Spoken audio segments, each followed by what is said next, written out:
El ojo de Apolo, de Chesterton.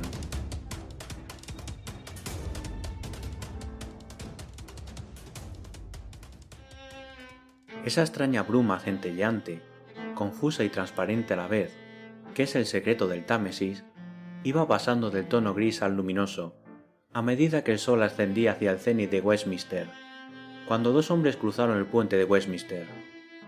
Uno muy alto, otro muy bajo. Podía comparárseles caprichosamente al arrogante campanario del Parlamento, junto a las humildes corcovas de la abadía. Tanto más, cuanto que el hombre pequeño llevaba hábito clerical. La papeleta oficial del hombre alto era esta: Señor Hercule Flambeau, detective privado, quien se dirigía a su nuevo despacho, que estaba en una torre de pisos recién construidos, frente a la entrada de la abadía. La identidad del hombre pequeño era esta: Reverendo J. Brown, de la iglesia de San Francisco Javier, en Camberwell, quien acababa de llegar directamente de un lecho mortuorio de Camberwell, para conocer la nueva oficina de su amigo. El edificio tenía aspecto americano, por su altura de rascacielos, y también por la pulida elaboración de su maquinaria de teléfonos y ascensores. Pero estaba recién acabado, y todavía con andamios. Solo había 3 inquilinos. La oficina situada encima de la de Flambeau estaba ocupada, y lo mismo la de debajo. Los 2 pisos de más arriba y los 3 de más abajo estaban vacíos. A primera vista, algo llamaba la atención en aquella torre de pisos, amén de los restos de andamios. Era un objeto deslumbrante, que se veía en las ventanas del piso superior al de Flambeau. Una imagen, dorada, enorme, del ojo humano, rodeada de rayos de oro, que ocupaba el sitio de 2 o 3 ventanas. ¿Qué puede ser eso?, preguntó asombrado el padre Brown. Ah, dijo Flambeau riendo, es una nueva religión, una de esas religiones nuevas que le perdonan a uno sus pecados asegurando que nunca los ha cometido. Creo que es algo como la llamada ciencia cristiana. Un tipo llamado Calon, no sé lo que significa este nombre, aunque se ve que es postizo, ha alquilado el piso que está encima del mío. Debajo tengo 2 mecanógrafas y arriba ese viejo charlatán. Se llama a sí mismo el nuevo sacerdote de Apolo y adora el sol. Pues tenga cuidado, dijo el padre Brown, porque el sol fue siempre el más cruel de todos los dioses. Pero, ¿qué significa ese ojo gigantesco? Tengo entendido, explicó Flambeau, que según la teoría de esta gente, el hombre puede soportarlo todo, siempre que su espíritu sea firme. Sus 2 símbolos principales son el sol y el ojo alerta, porque dicen que el hombre enteramente sano puede mirar al sol de frente. Un hombre enteramente sano, observó el padre Brown, no se molestaría en eso. Bueno, eso es todo lo que yo sé de esa nueva religión, prosiguió Flambeau. Naturalmente se jactan también de curar todos los males del cuerpo. ¿Y curarán el único mal del alma?, preguntó con curiosidad el padre Brown.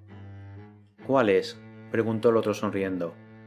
Oh, pensar que uno está enteramente sano y perfecto, dijo su amigo.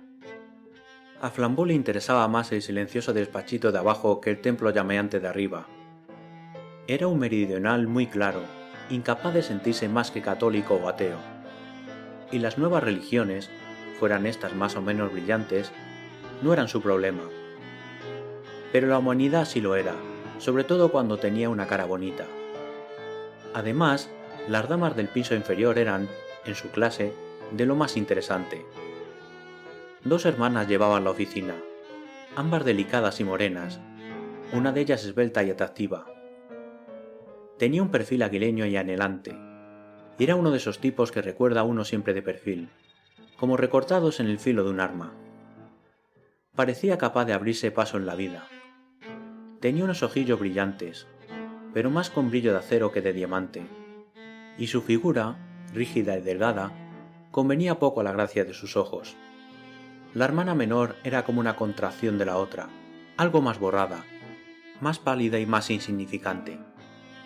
Ambas usaban un traje negro adecuado al trabajo, con unos cuellitos y puños masculinos.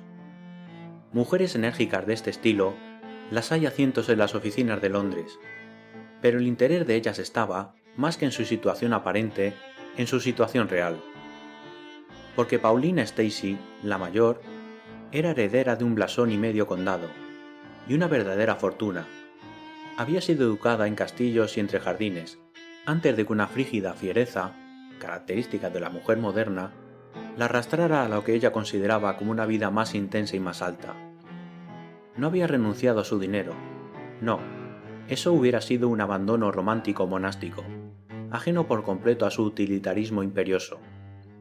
Conservaba su dinero, como diría ella, para emplearlo en objetos prácticos y sociales.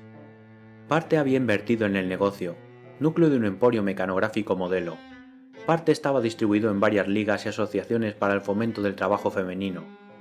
Hasta dónde Juana, su hermana y asociada, compartía este idealismo algo prosaico, nadie lo sabía a punto fijo, pero seguía a su hermana mayor con un afecto de perro fiel, que en cierto modo era más atractivo, por tener un toque patético, que el ánimo altivo y riguroso de la otra. Porque Pauline Stacey no entendía de cosas patéticas, e incluso tal vez negaba su existencia. Su rígida presteza, su impaciencia fría, había divertido mucho a Flambeau cuando vino por primera vez a ver los pisos. Él se había quedado en el vestíbulo esperando al chico del ascensor, que acompañaba a los visitantes de piso en piso. Pero la desenvuelta muchacha de ojos brillantes se había negado abiertamente a soportar aquella espera oficial. Había dicho con mucha rudeza que ella sabía manejar un ascensor y no necesitaba de chicos, ni de hombres. Y aunque su despacho solo estaba en el tercer piso, en los pocos segundos de la ascensión se las arregló para informar a Flambeau de sus opiniones fundamentales, del modo más intempestivo. Opiniones que tendían todas a producir el efecto general de que ella era una mujer moderna y trabajadora, y le gustaba el maquinismo moderno. Y sus ojos negros ardían de ira contra los que rechazaban la ciencia mecánica, y añoraban el retorno de la era romántica. Todo el mundo debiera ser capaz de manejar una máquina, tal como ella el ascensor. Y hasta parece que no le agradó que Flambeau abriera la puerta para cederle el paso. Y el caballero continuó la ascensión hacia su departamento, sonriendo con un sentimiento de complejo al recuerdo de tanta independencia y fogosidad. Sin duda, era una mujer temperamental, de un temperamento inquieto y práctico. Los ademanes de aquellas manos frágiles y elegantes eran súbitos y hasta destructores. Flambeau entró una vez en la oficina de la muchacha para encargar una copia, y se encontró con que la muchacha acababa de arrojar en mitad de la estancia unas gafas de su hermana, y estaba pateándolas con saña. Se despeñaba por los rápidos de una tirada ética contra las enfermizas nociones medicinales, y la morbosa aceptación de la debilidad que el uso de tales aparatos supone. Conminaba a su hermana a no volver a presentarse por allí con aquel chisme artificial y dañino. Le preguntaba si acaso le hacían falta piernas de palo, cabellos postizos u ojos de cristal, y mientras decía todo aquello, sus ojos fulguraban más que el cristal. Flambeau, desconcertado ante semejante fanatismo, no pudo menos de preguntar a la señorita Paulina, con directa lógica francesa, por qué un par de gafas habían de ser un signo de debilidad más morboso que un ascensor, y por qué la ciencia, que nos ayuda para un esfuerzo, no ha de ayudarnos para el otro. Eso es muy distinto, dijo Paulina Stacey, pomposamente. Las baterías, los motores y cosas por el estilo son signos de la fuerza del hombre. Sí, señor Flambeau, y también de la fuerza de la mujer. Ya hablaremos de esas grandes máquinas que devoran la distancia y desafían al tiempo. Eso es superior y espléndido. Esa es la verdadera ciencia. Pero estos miserables parches y remedios que venden los doctores, bueno, son signos de cobardía. Los doctores andan prendiéndole a uno los brazos y las piernas como si fuéramos unos mutilados o cojos de nacimiento, unos esclavos de nacimiento. Pero yo he nacido libre, señor Flambeau. La gente se figura que necesita todo eso, porque ha sido educada en el miedo, en vez de ser educada en el poder y el valor. Así también las estúpidas niñeras dicen a los niños que no miren al sol, de suerte que los niños no pueden ya mirarlo sin pestañear. Pero ¿cuál es, entre todas las estrellas, la estrella que yo no puedo mirar de frente? El sol no es, mi señor, y yo abro los ojos, y lo miro siempre que me da la gana. Los ojos de usted, dijo Flambeau haciendo una reverencia completamente extranjera, bien pueden deslumbrar al sol. Flambeau se complació en echar un piropo a la belleza extraña y arisca, en parte porque estaba seguro de que eso la haría perder su aplomo, pero cuando subió la escalera para regresar a su oficina, dio un resoplido y dijo para sí: «De modo que ésta ha caído en las manos del brujo de arriba, y se ha dejado embaucar por su teoría del ojo de oro». Porque, aunque poco sabía y poco se preocupaba de la nueva religión de Calonne, ya había oído hablar de la teoría aquella de contemplar al sol de frente. Pronto se dio cuenta de que la unión espiritual entre el piso de arriba y el de abajo era cada vez más estrecha. El llamado Calonne era un tipo extraordinario y muy digno, en el sentido físico, de ser pontífice de Apolo. Era casi de la estatura de Flambeau y de mejor presencia, con unas barbas de oro, hermosos ojos azules y una melena de león. Era, por estatura, la bestia blonda de Nietzsche, pero toda su belleza animal resultaba aumentada, iluminada y suavizada por una inteligencia y una espiritualidad genuinas. Parecía, ciertamente, uno de aquellos grandes reyes sajones, pero de aquellos que fueron santos. Y esto, a pesar de la incongruencia más que popular y londinense del ambiente en que vivía. El tener una oficina en un edificio de Victoria Street, el tener un empleado, un muchacho vulgar y corriente, vestido como todo hijo de vecino, sentado en la primera habitación entre el corredor y la que él ocupaba, el que su nombre estuviera grabado en una placa de bronce, y el dorado emblema de su creador colgado sobre la calle como un anuncio de oculista. Toda esta vulgaridad no podía evitar que el llamado Calonne ejerciera, con su cuerpo y su alma, una emoción opresora, embriagadora. Para decirlo todo, cualquiera en presencia de este charlatán se sentía en presencia de un gran hombre.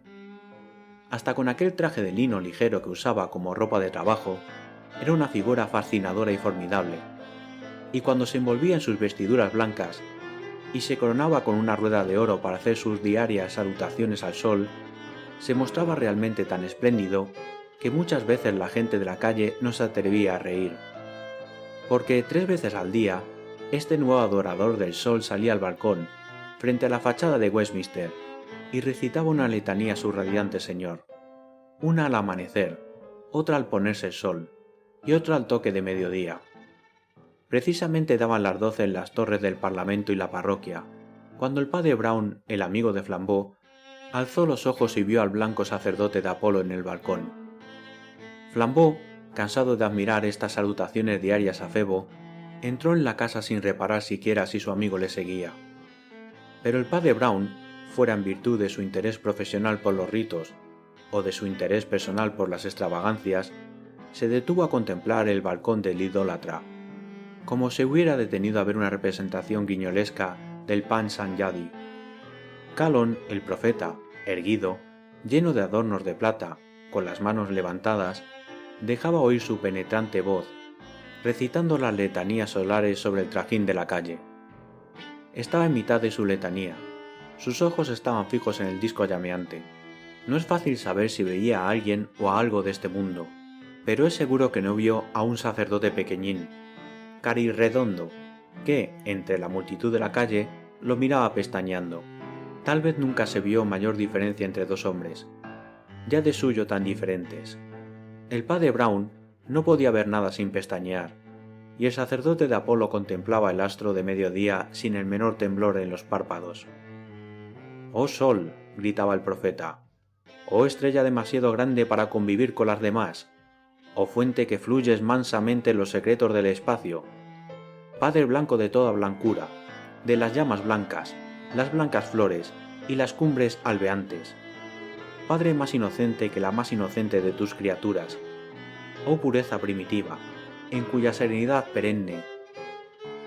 En aquel momento se oyó un ruido, y se produjo como una fuga y un estallido de cohete, entre estridencias y alaridos. 5 hombres entraban precipitadamente en la casa, al tiempo que otros 3 salían de ella a toda prisa, y por un instante todos estorbaron el paso. Un sentimiento de horror pareció llenar de pronto la mitad de la calle con un aleteo de alarma todavía mayor por el hecho de que nadie sabía bien lo que había pasado. Y tras esta súbita conmoción, 2 hombres permanecieron impávidos. En el balcón de arriba, el hermoso sacerdote de Apolo, abajo el triste sacerdote de Cristo. Por fin apareció en la puerta, dominando el tumulto, la enorme y titánica figura de Flambeau. A voz en grito, como una sirena, pidió que llamaran inmediatamente a un cirujano, y como volviera a desaparecer en el interior de la casa, abriéndose paso por entre la gente, su amigo el padre Brown se escurrió tras él, aprovechándose de su insignificancia. Mientras se afanaba por abrirse paso entre la muchedumbre, todavía pudo oír la salmódica magnífica y monótona del sacerdote solar, que seguía invocando al Dios venturoso, amigo de las fuentes y flores. El padre Brown se encontró a Flambeau y a otros 6 individuos en torno al espacio cercado del ascensor. El ascensor no había bajado, pero en su lugar había bajado otra cosa que debió bajar en el ascensor. Flambeau había estado examinando aquello. Había identificado la sanguinolenta cara de la hermosa muchacha, que negaba la existencia de todo elemento trágico en la vida. Nunca dudó que fuera Pauline Stacey, y aunque había pedido los auxilios de un médico, tampoco tenía la menor duda de que la muchacha estaba muerta. Flambeau no se acordaba exactamente de si la muchacha le había agradado o desagradado. Abundaban razones para lo uno y lo otro, pero en todo caso, su existencia no le había sido indiferente, y el sentimiento indomeñable de la costumbre le hacía padecer ahora las 1000 pequeñas dolencias de una pérdida irreparable. Recordaba su bonita cara y sus jactanciosos discursos con esa viveza secreta en que está toda la amargura de la muerte. En un instante, como con una flecha del cielo, como un rayo caído, quién sabe de dónde, aquel cuerpo hermoso y audaz se había precipitado por el hueco del ascensor para encontrar abajo la muerte. ¿Sería un suicidio? Imposible, dado el optimismo insolente de la muchacha. ¿Un asesinato? Pero si en aquellos pisos casi no vivía nadie todavía. Con un chorro de palabras roncas, que él quiso formular con la mayor energía y resultaron singularmente débiles, preguntó dónde estaba Calon. Una voz habitualmente pesada, tranquila, plena, le aseguró que durante el último cuarto de hora, Calon había estado adorando a su divinidad en el balcón. Cuando Flambeau oyó la voz y sintió la mano del padre Brown, volvió su atezada cara y dijo sin rodeos: «Entonces, ¿quién puede haber sido?» «Deberíamos subir para averiguarlo», dijo el otro. «Antes de que la policía aparezca por aquí, podemos disponer de media hora al menos». Dejando el cadáver de la rica heredera en manos del facultativo, Flambeau trepó a saltos por la escalera y se encontró con que en la oficina de las mecanógrafas no había un alma. Entonces subió a su despacho. Entró y volvió a salir con una cara lívida. «La hermana», dijo a su amigo con una seriedad de mal agüero, «la hermana parece que ha salido a dar un paseo». «O bien», dijo el padre Brown moviendo la cabeza, «puede haber subido al piso del hombre solar. Yo en su caso comenzaría por averiguar eso. Después podremos hablar de ello aquí en su despacho». Y de pronto, como quien recuerda algo olvidado: «No», exclamó, «¿cómo se me puede ocurrir esta estupidez? No, hablaremos de ello abajo, en la oficina de las muchachas». Flambeau no entendió, pero siguió al sacerdote al piso desierto de las Staceys, y allí el impenetrable pastor de almas se sentó en un sillón de cuero rojo, junto a la puerta, desde donde podía ver la escalera, y descansó y esperó. No tuvo que esperar mucho tiempo. No habían transcurrido ni 3 minutos cuando 3 personas bajaron por la escalera, solo semejantes en su aspecto de solemnidad. La primera, Juana Stacey, la hermana de la muerta. Evidentemente, Juana estaba en el templo de Apolo cuando ocurrió la catástrofe. La segunda era el mismo sacerdote de Apolo, que concluida su letanía, bajaba barriendo la escalera envuelto en su magnificencia. Su túnica blanca, su barba y su cabello partido hacían pensar en el Cristo de Doré saliendo del pretorio. La tercera persona era Flambeau, con sus cejas negras y su cara desconcertada. La señorita Juana Stacey, vestida de negro, con el ceño contraído y con algunos prematuros toques grises en los cabellos, se dirigió a su escritorio y arregló los papeles con un golpe seco y práctico. Este simple acto devolvió a todos al sentido de la realidad. Si la señorita Juan Stacy era una criminal serena. El padre Brown la contempló con una sonrisita extraña, y sin dejar de mirarla, habló así, dirigiéndose a otro. Profeta, probablemente se dirigía a Calón. Quisiera que me contestara usted algunas preguntas sobre su religión. Muy honrado, dijo Calón inclinando la cabeza, todavía coronada. Pero no sé si he entendido bien. Mire usted, se trata de esto, dijo el padre Brown de una manera francamente recelosa. Dicen que si un hombre tiene malos principios, es por su culpa en buena parte. Pero conviene distinguir al que decididamente ofende a su buena conciencia de aquel cuya conciencia está nublada por el sofisma. Ahora bien, ¿usted cree realmente que el asesinato es un acto malo? ¿Es acaso eso una acusación?, preguntó Calón tranquilamente. No, contestó Brown con igual corrección. Es el alegato de la defensa. En la vasta y misteriosa quietud del salón, el profeta de Apolo se levantó lentamente, y se diría que aquello era la salida del sol. Llenó el salón con su luz y vida de tal modo que lo mismo hubiera podido llenar con la fuerza de su presencia toda la llanura de Salisbury. Su forma envuelta en ropajes pareció adornar toda la habitación con tapices clásicos. Su ademán épico parecía alargarla en perspectivas indefinidas, de suerte que la figurita negra del clérigo moderno resultó allí como una falta, como una intrusión, como una mancha negra y redonda sobre la esplendorosa túnica de Hélade.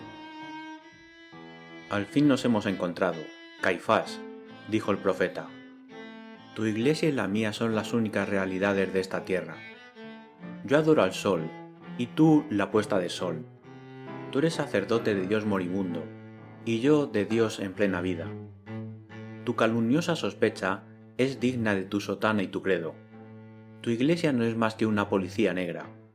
No sois más que espías y detectives que tratan de arrancar a los hombres la confesión de sus pecados, ya por la traición, ya por la tortura. Vosotros haréis que los hombres confiesen su crimen. Yo los sacaré convictos de inocencia. Vosotros los convenceréis de su pecado, yo de su virtud. Oh lector de libros nefandos, una palabra más antes de que, para siempre, disipe tus pesadillas miserables. No eres capaz de entender hasta qué punto me es indiferente el que tú intentes o no convencerme. Lo que tú llamas desgracia y horror es para mí lo que es para el adulto el ogro pintado en los libros de los niños. Dices que me ofreces el alegato de mi defensa. Yo me ocupo tan poco de las tinieblas de esta vida que voy a ofrecerte el discurso de mi acusación. Solo una cosa se puede decir en contra mía, y yo mismo la revelaré. La mujer que acaba de morir era mi amor, mi desposada, no según las farsas legales de vuestras mezquinas capillas, sino en virtud de una ley más pura y terrible de lo que vosotros sois capaces de concebir. Ella y yo recorríamos una órbita muy distinta de la vuestra, y andábamos por palacios de cristal, mientras vosotros vagabais por vuestro tráfago por túneles y pasadizos de tosco ladrillo.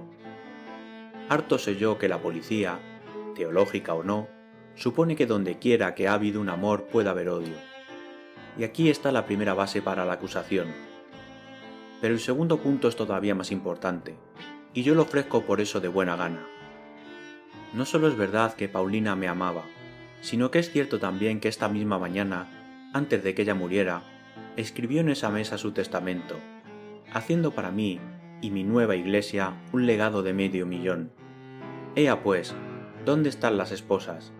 ¿Os figuráis que me afligen las miserias a que pudieran someterme? Toda servidumbre penal para mí será como esperar a mi amada en una estación del camino, y la horca misma será para mí como un viaje hacia el país donde está ella, un viaje en un carro despeñado. Todo esto lo dijo con gran autoridad oratoria, agitando su cabeza, mientras Flambeau y Juan Stacy lo escuchaban llenos de asombro. La cara del padre Brown solo expresaba el más profundo dolor, y miraba el suelo con una angustiosa arruga pintada en la frente. El profeta se recostó gallardamente en la chimenea, y continuó. En pocas palabras, le he dado a usted los elementos de mi acusación, de la única acusación posible contra mí. En menos palabras, voy a destrozarla hasta no dejar una sola huella. En cuanto al hecho concreto del crimen, la verdad queda encerrada en una simple frase. Yo no he cometido este crimen. Paulina Stacy cayó desde este piso a las 12:05. Un centenar de personas podrá acudir a la prueba testimonial y declarar que yo estuve en el balcón de mi piso desde poco antes de las 12 hasta las 12:15, que es la hora habitual de mis oraciones. Mi empleado, un honrado joven de Clapham que nada tiene que ver conmigo, jurará que él estuvo sentado en el vestíbulo toda la mañana y que no vio salir a nadie. Él jurará asimismo que me ha visto entrar 10 minutos antes de la hora indicada, 15 minutos antes del accidente, y que durante ese tiempo yo no he salido de la oficina ni me he movido del balcón. Jamás pudo haber coartada más perfecta. Puedo citar a declarar a medio barrio de Westminster. Quítenme otra vez las esposas, será lo mejor. Esto se ha acabado.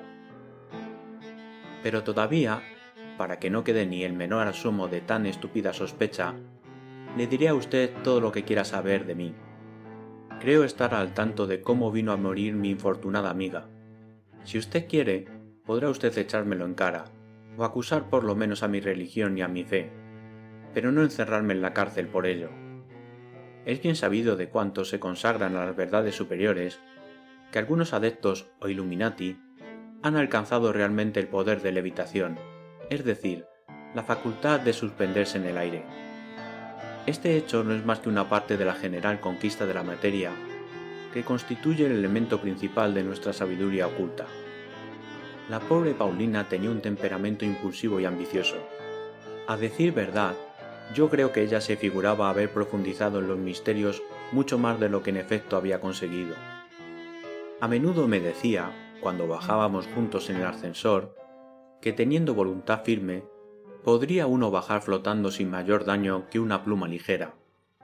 Pues bien, yo creo solemnemente que, en un éxtasis de noble arrebato, ella intentó el milagro. Su voluntad o su fe flaquearon seguramente a la hora decisiva, y las bajas leyes de la materia se vengaron horriblemente. Esta es, señores, la verdadera historia, muy triste, y para vosotros muy llena de presunción y maldad, pero no criminal en alguna manera. En todo caso, no se trata de cosa que me pueda ser imputada. En el estilo abreviado de los tribunales de policía, vale más llamarla suicidio. En cuanto a mí, yo la llamaré simplemente heroico fracaso en la senda del progreso científico y de la escalada del cielo. Aquella fue la primera vez que Flambeau vio al padre Brown derrotado. Seguía este mirando al suelo, con penoso ceño, como si estuviera lleno de vergüenza. Era imposible desvanecer la impresión, causada por las aladas palabras del profeta, de que allí había un tétrico acusador profesional del género humano, aniquilado por un espíritu lleno de salud y libertad naturales, mucho más puro y eminente. Por fin, el padre Brown logró hablar, pestañeando y con un marcado aire de sufrimiento físico.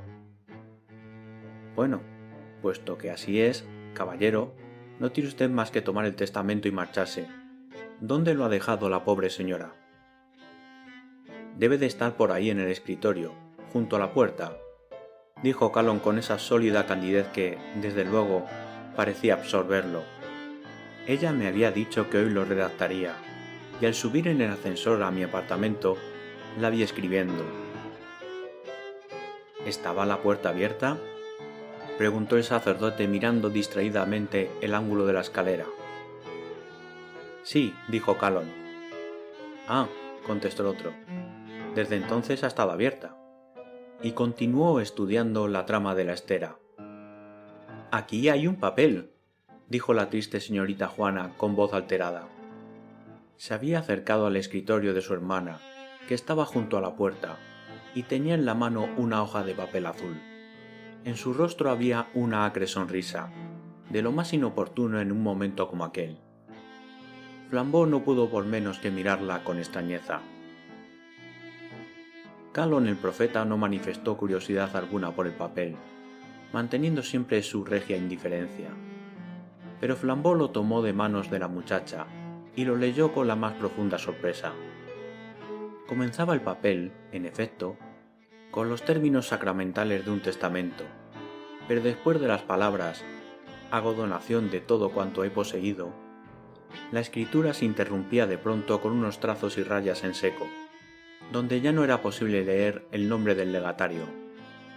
Flambeau, asombrado, mostró a su amigo el clérigo el testamento incompleto. El clérigo le echó una ojeada y se lo pasó, sin decir palabra, al sacerdote del sol.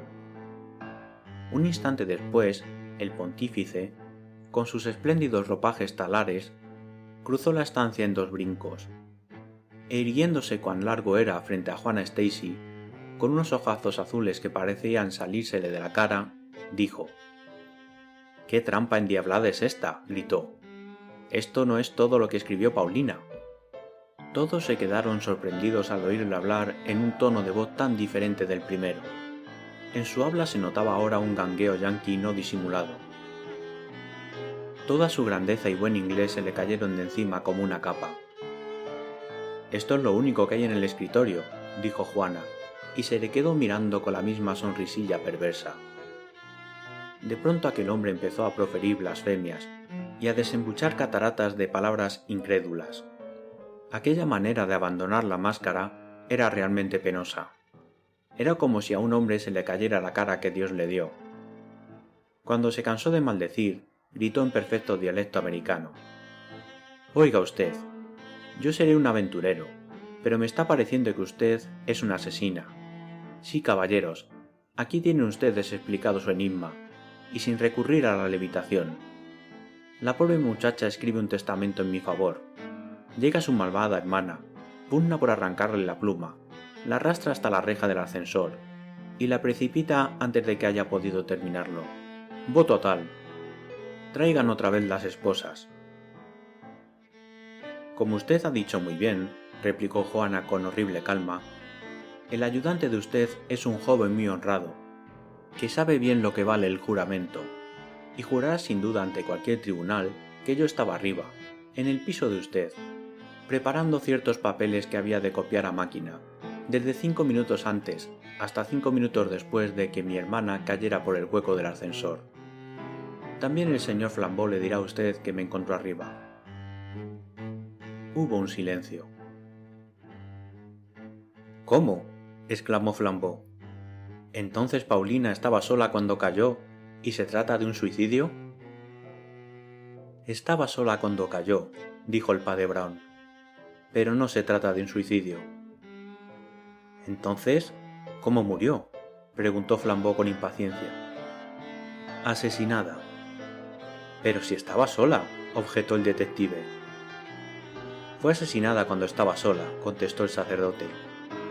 Todos se le quedaron mirando, pero él conservó su actitud de desaliento, su arruga en la frente y aquella sombra de pena o vergüenza impersonal que parecía invadirlo. Su voz era descolorida y triste. «Lo que yo necesito saber», gritó Calon lanzando otro voto, «es a qué hora viene la policía a detener a esta hermana sanguinaria y perversa. Ha matado a uno de su sangre, y a mí me ha robado $500,000, que era tan sagrado y tan mío como...». «Pero oiga usted, profeta», interrumpió Flambeau con ironía. «Recuerde usted que todo el mundo es ilusión vana».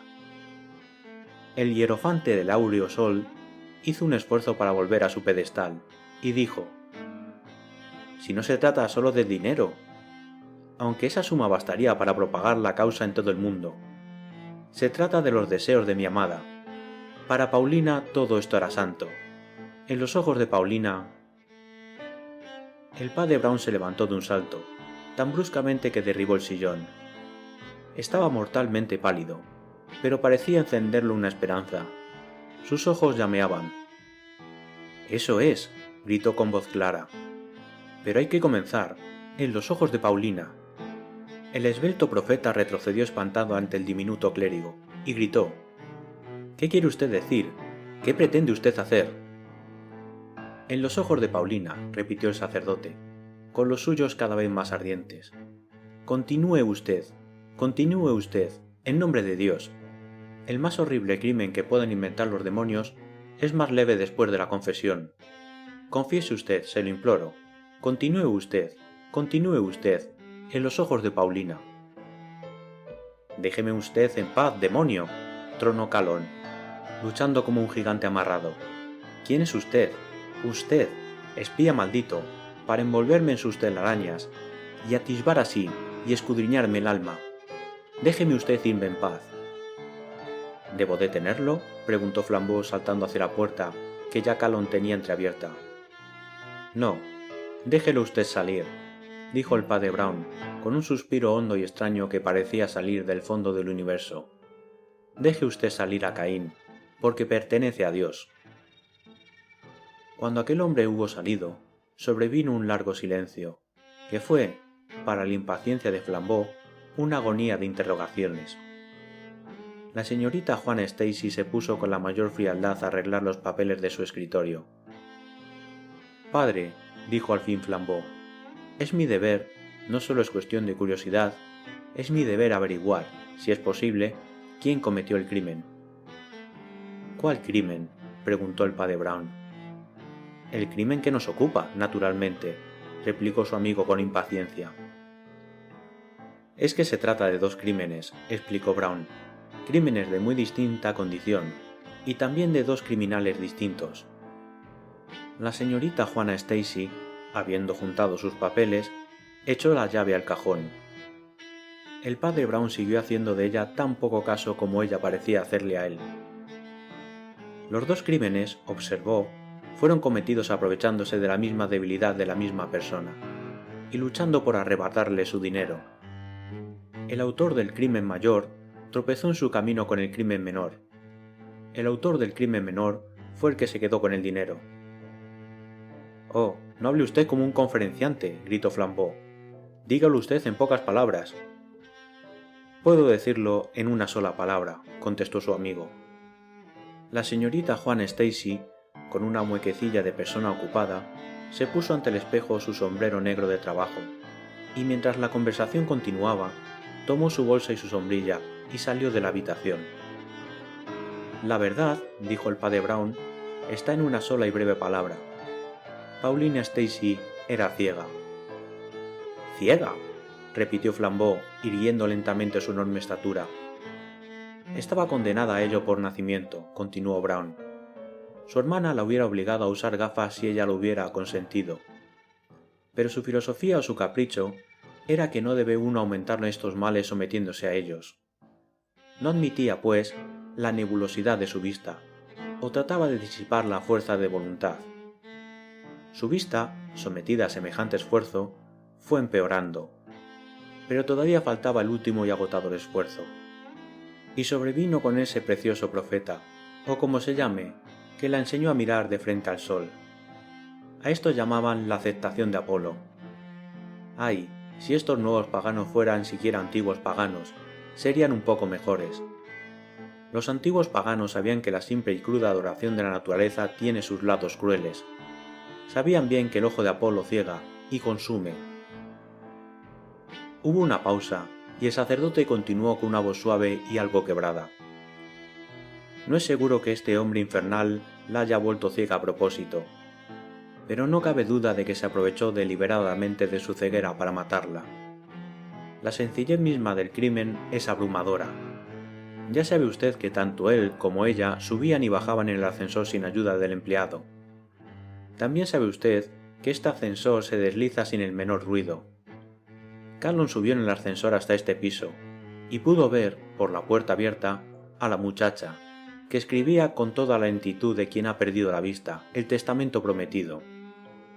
Él, entonces, le dijo amablemente que allí le dejaba el ascensor a su disposición, y que cuando acabara no tenía más que salir. Dicho esto, pulsó el botón, y subió sigilosamente hasta su piso.